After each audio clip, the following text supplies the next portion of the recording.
Hi guys and welcome back to the Mighty Blues. My name is of course Cameron and welcome back today to another video. It is the game preview ahead of Everton's Carabao Cup quarter-final fixture at Goodison Park tomorrow night against Manchester United. A massive game for Carlo Ancelotti's Everton. Just 2 days before Christmas Day, Everton have the opportunity to get into a Carabao Cup semi-final in Carlo's first full season in charge. Just after the anniversary of Carlo's appointment, Everton can fly into the semis of the Carabao Cup with a win tomorrow night. But it's going to be very difficult. We're coming up against a really informed Manchester United side, a Manchester United side who absolutely hammered Leeds by 6-2 just the last time they played in the Premier League. They were 2-0 up within 3 minutes or something like that. Scott McTominay literally scoring 2 goals in 3 minutes, and the game was pretty much done after 10 minutes. So it's going to be a very difficult fixture for Everton Football Club. Obviously, we played Manchester United a couple of weeks back. Players like Bruno Fernandez really stood out for them. And that was the real turning point for Manchester United in this season. I felt there was a lot of talk about Ole Gunnar Solskjaer leading into that game at Goodison Park a few weeks back, and there was even some Manchester United fans who were pretty certain that they wanted him sacked. They wanted him to leave. They wanted him to, to go because he wasn't good enough. And they beat us at Goodison Park, and all of a sudden they go on some run of wins and getting results. And okay, they got knocked out of the Champions League, but in terms of the league, they've been doing very well. They're currently sitting in third, leapfrogged us with that win over Leeds on goal difference. So they're having a decent time in the Premier League so far. And I've heard a lot of Manchester United fans talk about this fixture and say, no, you know what, focus on the league. We're not in the Champions League. We don't care about the Carabao Cup. Focus on the league, play the young players, and don't really take this one too seriously. And there was always that question as to what Carlo Ancelotti would do leading into this game. I didn't think he'd have the same approaches or don't worry about it. And that wasn't coming from Manchester United. That was coming from their fan base. But Carlo's had his pre-game press conference today. He said that he will be putting out the strongest team possible. He said you can't underestimate Manchester United. They're a fantastic team, and they're doing really well in the Premier League at the moment. He spoke about Bruno Fernandez and saying that he believes he is their key player, and their best player, and the player that can hurt us the most. So it's going to be a very difficult fixture. But if we can beat Manchester United and get into the semis, you look at the teams that are left in the Carabao Cup. You've got Stoke, Brentford, Newcastle, Spurs, Man City and Arsenal. And out of those teams, I honestly look at and I think, right, okay, City and Spurs might give us a game, maybe Arsenal on a one-off occasion, but the other three we should absolutely be beaten. And we're literally 2 games away from Wembley. We win tomorrow. We're a game away from being in the final, and on a final anything can happen, can't it? And if you were to say to me at the start of the season, look, Everton would be challenging for European football come the end of this season and win the Carabao Cup, I'd snatch your hand off every day of the week. I'd take that, because we are a club. I've said this before, I'll say it again, we are a club in desperate need of a trophy, and we can't afford to just be throwing opportunities away. We can't afford to be going into quarterfinals thinking, oh, we'll just play the kids because we're doing all right in the Premier League at the moment. I absolutely agree with Carlo. We have to start our strongest team possible. Now, having said that, obviously there's some injuries, obviously there's some changes that Carlo Ancelotti may make through squad fitness. Rotation is key, certainly at this point in the season, at this point in the year, when you're constantly playing games of football. Carlo had his pre-game press conference today, confirmed that James Rodriguez is still unavailable for this game. He picked up an injury a few weeks back, of course, and is still not fit. He said it's still nothing too serious, it's just he hasn't fully recovered, and we don't want to rush him in if there's no real need to do that. We want him to have a full recovery, so when he comes back, he's absolutely 100%. He said that might be for the next game, it might be for the game after, but he will not be available for this game tomorrow against Manchester United. And that just makes it all the more difficult for Everton, because James Rodriguez is one of, if not our most creative player, and when he's not available week in, week out, yes, we've been playing really well recently without him in the squad, but we've missed his creativity at times as well. I said it in the review to the Arsenal game yesterday. If we'd have had James Rodriguez on that pitch, I honestly think we're 3 or 4-0 up in the first 25 minutes, because Arsenal just left that much space. They just left that much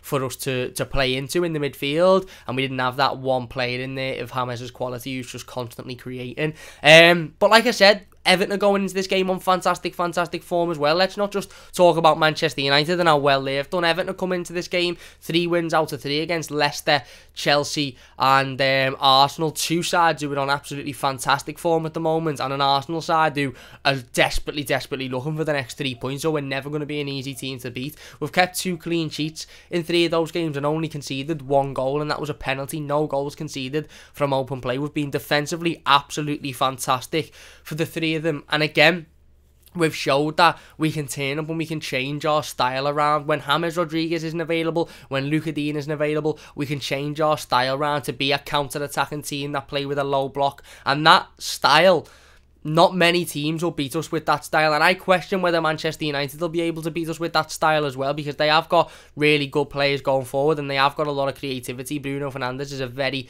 creative player, but Chelsea have got a lot of creativity in that team. Leicester have got a lot of creativity in that team, and we've done so well to just completely nullify that creativity over the last couple of games. And even with Arsenal, they were throwing everything at us come the last 15-20 minutes, and other than one opportunity right at the end, they struggled to really get any clear-cut chances. So I think, obviously we have to talk about how well Everton have been doing going into this game, and this is a big opportunity, and I'm absolutely made up that Carlo Ancelotti has saw the seriousness in this fixture. Last thing I wanted is to hear Carlo Ancelotti come out and say, look, we're going to play some of the young players because it's a cup game.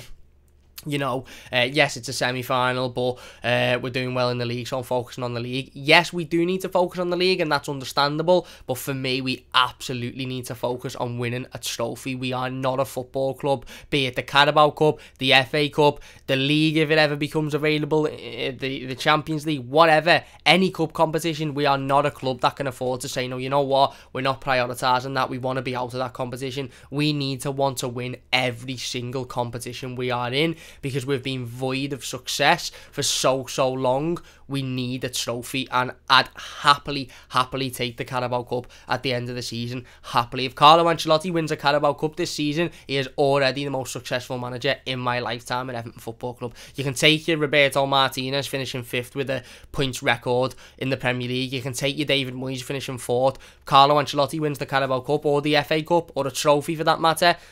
While he's at Everton, he's already the most successful manager I've ever witnessed. Now, some people will say, oh, what about Howard Kendall and Joe Royland? I wasn't born in those days, so I'm going off David Moyes and beyond, and we haven't won a trophy in that period of time. So it's absolutely imperative that we take these games seriously, and it's going to be a very difficult fixture, like I said, coming up against a really in-form Manchester United side, but a beatable Manchester United side. It wasn't that long ago that, like I said at the start of the video, that Manchester United fans were crying for Ole Gunnar Solskjaer to leave the football club because he was bottling games of football and he wasn't good enough and their players weren't turning up, similar to what we're seeing at Arsenal at the moment. So this is a Manchester United side which isn't one of a decade ago or 15 years ago, where every time you played them you think, you know what, we haven't got much of a chance here. If we go out and we fight, we might get something out of the game, but quality and ability wise, we haven't got much of a chance. I actually think we match this Manchester United side on ability. I think we match this Manchester United side on quality.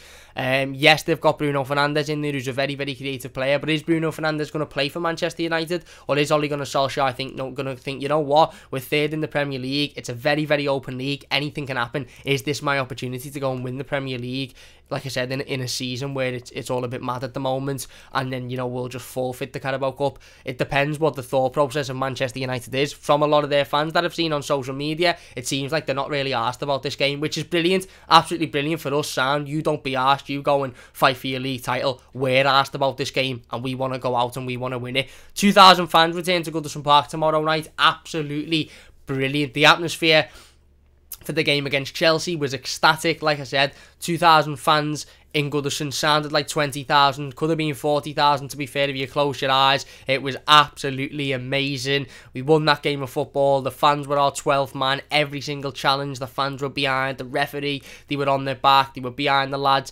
Again, the same on Saturday to the very last minute, cheering the lads on, getting behind them, making it a horrible, hostile environment for Arsenal. And that's what we have to do for Manchester United. These Manchester United players haven't played in front of a crowd for 9-10 months. These Everton players have twice and will again tomorrow, so we have to absolutely make it horrible for Manchester United and get behind the lads again. You know what?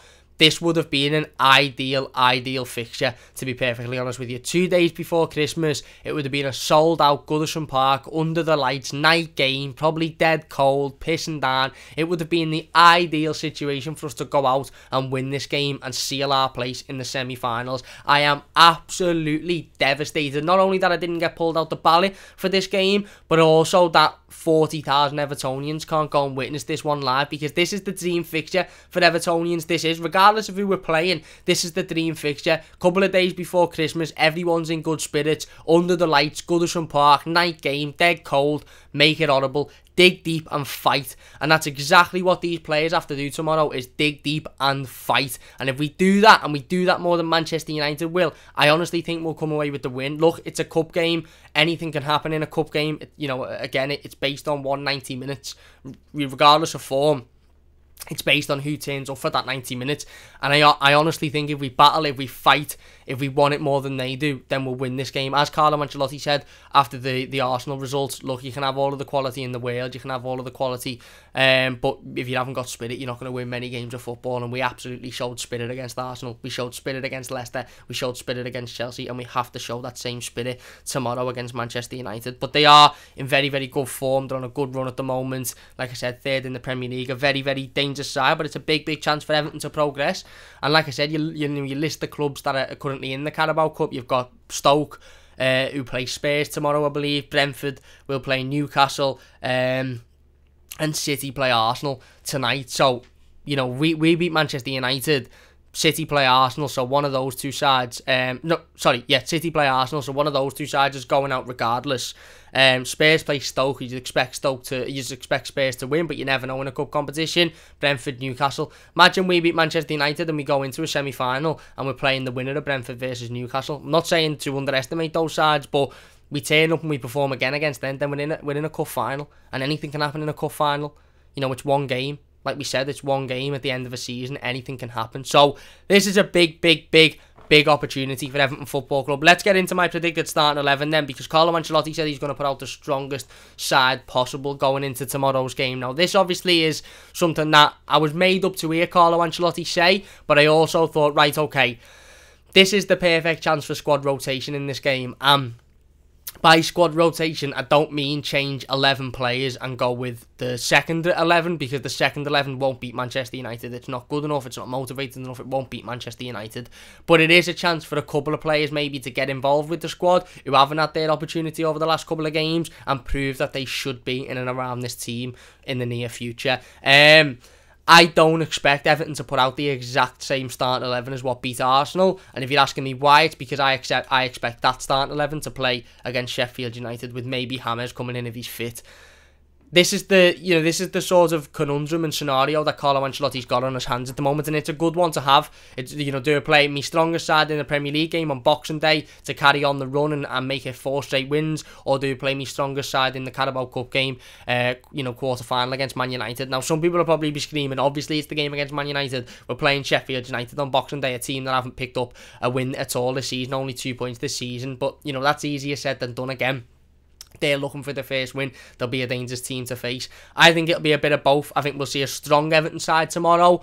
I honestly don't think we'll see the same 11 as we saw against Arsenal, because I think a couple of players will be taken out to rest for the game on Boxing Day. But anyway, let's get into the predicted starting 11. And in goal, I've gone for Robin Olsen. Fantastic against Leicester. Absolutely fantastic. Didn't have an awful lot to do, but what he had to do, he done really, really well. Again, very solid. He had to do the basics, didn't he, really? He had to do the simple bits, and he done that well, and you can't really fault a goalkeeper that just, you know, gets involved, does the basics, and then leaves the pitch. The one thing, what you want to be saying about your goalkeeper come the end of a game is, didn't really have much to say about him there, didn't really talk about him. Did he do much? You want to be sitting there saying, did he do much at the end of that, in that game, when you're talking about it at the end of it? That shows that we've put in a good performance, and ultimately, you know, he hasn't been at the forefront of, oh, what's he doing there, and I know Jordan Pickford's come under a little bit of criticism even after the game, you know, against Arsenal at the weekend, because of certain situations like that. You know, there was a couple of crosses that he flapped that. There was a couple of situations, one where he comes out and he tries to punch the ball, and I think David Luiz ends up having a shot and it rattles off the post. But I think it'd be a good chance again for Robin Olsen to step in, you know, get another game under his belt, get a bit more game time, and ultimately prove himself again. This will be a big test for Robin Olsen. He's played against a Newcastle side, which again, don't put any of the goals down to him, but you know, we lost the game ultimately, and he played against the Leicester side, who were very good going forward, but didn't have much on the day because of how well Everton played. This will be a big test for him against some really good attacking players, the likes of Marcus Rashford, the likes of Bruno Fernandez. Look at Scott McTominay against Leeds. You know, you'd think he turned into prime Ronaldinho. So it'll be a big test for him. Again, it's sort of a flip of a coin at the moment between goalkeepers. It literally is. It's like picking heads and tails as to who's going to start, Pickford or Olsen, because just when you think, oh, Jordan's in great form, he'll continue, Robin Olsen gets put in there, and then when you think, okay, he's had a decent game, maybe, you know, Carlo will give Robin Olsen a couple of games now, he's back out and Pickford's back in. So it's a flip of a coin, really. But I'm going to go with Robin Olsen, again, just because I think he's probably the safer option, and you know, ultimately it's a big chance for them to turn up in what's going to be a tough game. Backline then, I have made a couple of changes just because I think, again, fitness wise, squad rotation wise, it's difficult, because if Carlo wouldn't have come out and said, I will play, we'll be playing our strongest team, I'd be thinking, right, okay, there's definitely going to be changes in this game. The fact he said that has made me think, and probably a lot of you think, right, well, we're going to see Godfrey, Holgate, Meenan and Keane as a back four. We're going to see Decore, Davis and Sigurdsson in the midfield. I'm going to see Iwobi, Calvert-Lewin and Richarlison up front. I don't think we'll see that, because I do think some players will come out. I do think some players will be rotated. I do think some players will be allowed, you know, even if it's just 45 minutes, to have a little bit of a rest. So, backline, I'm going to go with Nkunku at left back. Again, this might just be my want, to be perfectly honest with you. This might just be a sort of a hope of mine. Ben Godfrey's been absolutely fantastic. This is nothing on Ben Godfrey whatsoever. He has been absolutely brilliant. I love him. I absolutely love him. If you've watched any of the videos in the past couple of weeks, you'll know how much I love Ben Godfrey. But Ben Godfrey will play against Sheffield United, and Ben Godfrey should and hopefully will play left back for every game until Luca Dean returns. Bit of Luca Dean news, by the way. We'll go over it while we're on the topic. The club is set to offer him a new contract. Carlo Ancelotti said it today. He said he doesn't think there'll be any issue with Luca Dean signing the contract, because he's very happy here. And yeah, you know, everything's good. So hopefully Luca Dean does sign that new contract and returns back to fitness very soon. But no issue with Ben Godfrey whatsoever. But again, this will be a really good time for Niles Nkunku to step in and show that he can do it against the top end of Premier League clubs. We were all crying for Niles Nkunku 2 or 3 weeks ago before Ben Godfrey fitted into this left-back role and started to play so well. We all wanted Nkunku to come in. We didn't want Delph in there. Even when Delph went off injured, we wanted Nkunku to be put in there. Obviously, that sort of quieted down a bit, the better that Ben Godfrey started to do. Well, I say started to do. Just when Ben Godfrey went left back, because he was boss straight away. But I think it'd be a big chance, a big opportunity. Now, it's a risk. Of course, it's a risk, because Carlo could put Niles Nkunku in there and he could be absolutely ripped to bits by Manchester United right-hand side. And then, in typical Everton fan base fashion, we'd all sit back and go, well, why didn't you keep Godfrey in there? Why did you put a young lad in there? Even though we've all been crying for that young lad for the last 4 weeks or so. But I think it's a big opportunity if he does get it. And I think it'd be a good chance for Nkunku to go out and prove. You know, there's been a little bit of rumours around that, you know, he's not so happy with the fact that he hasn't been getting an awful lot of game time. He's not annoyed. He'll continue to work hard, but he expected to get a little bit more game time than he has. So if he does get this game tomorrow, if he does start, then it's a big opportunity for him to go out and prove. Centre-back partnership then, I've gone for Michael Keane and Yerry Mina. I think, not Michael Keane and Yerry Mina, sorry, I've gone for Michael Keane and Mason Holgate. I think Yerry Mina will be given this game, again, out to rest, was brilliant against Arsenal, obviously scored the winning goal. Again, fantastic defensively as well, not a bad thing to say about him, but I do think he might be taken out of this game with the view that he goes and plays the 90 minutes against Sheffield United. I think Michael Keane and Mason Holgate have both played consistently over the last couple of weeks or so, obviously with Mason playing right back. been very, very impressed by Mason Holgate. He seems to be back to what he was towards the back end of last season before he picked up that injury. Obviously, massively impressed with Michael Keane as well. And then I've gone for the return of Seamus Coleman at right back then. Again, both left backs being changed, both full backs, being changed there. And you might think, you said before that you don't think there'll be a lot of changes, but you've already made 3 changes. Well, yeah, again, will Seamus Coleman return to this Everton team tomorrow? He'll add leadership, he'll add the experience, and again, he might add a bit more of a cool head, at right back because he's a natural right back. Also, it'll give the chance for Mason to move back into the centre of the defence. You might say that's unfair on Ben Godfrey because he deserves to play, but like I said, I think Ben Godfrey's playing every Premier League game until Luca Dean returns, and then he's probably going into the centre-back position, and it could be Keane and Godfrey instead of Keane and Holgate, but I think we'll see Seamus Coleman return.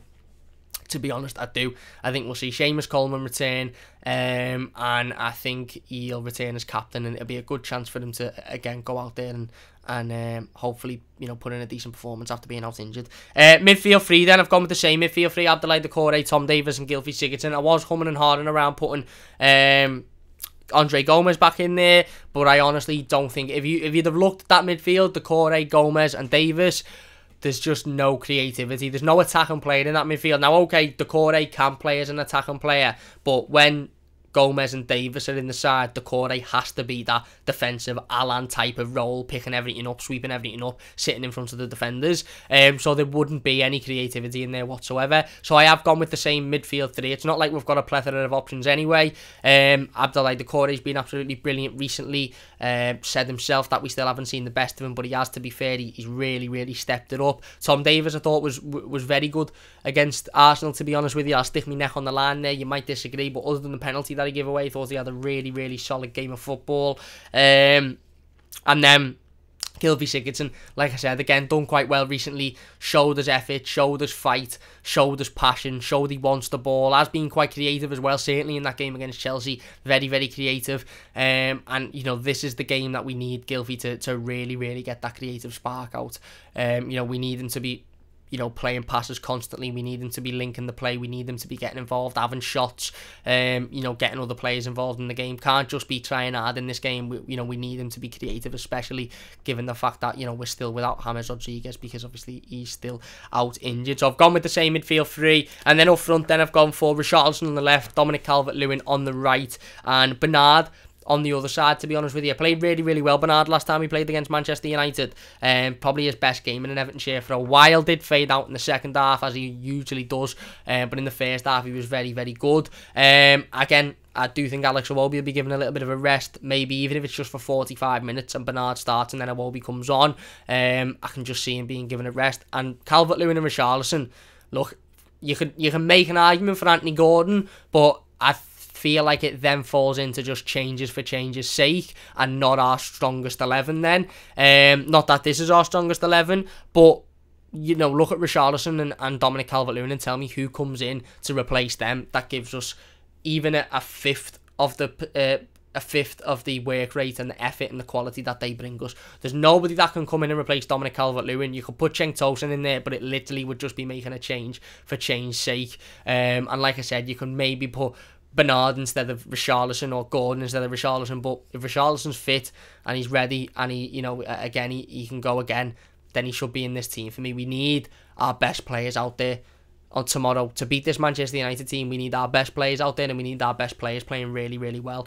And for me, those two absolutely have to play. So there you go. That's my predicted starting 11. It sort of does contradict Carlo's comments of we'll play our strongest team. But I don't know whether that was meant literally from Carlo, as in we'll play our strongest team, which is the team that's played for the last 3 games and won in the last 3 games. Or he means we'll play our strongest team, which is basically there will be some changes. There will be a bit of rotation, but it will still be a very, very strong team and a team capable of beating Manchester United. And I think this is a team capable of beating Manchester United, and I think it's a strong Everton team. But anyway, let me know your thoughts. It's all down to interpretation. It's all down to opinion. So let me know your thoughts in the comment section down below. But overall, look, just to finish this up, it's going to be a difficult game. It really, really is. United are in very good form at the moment. But again, Goodison Park, under the lights, 2,000 Evertonians returning, Carabao Cup quarter-final. Let's hope that we can turn up and get the win. Because if we do, we're in a semi-final. The sides there that I would happily take in a semi-final, that I think we could beat comfortably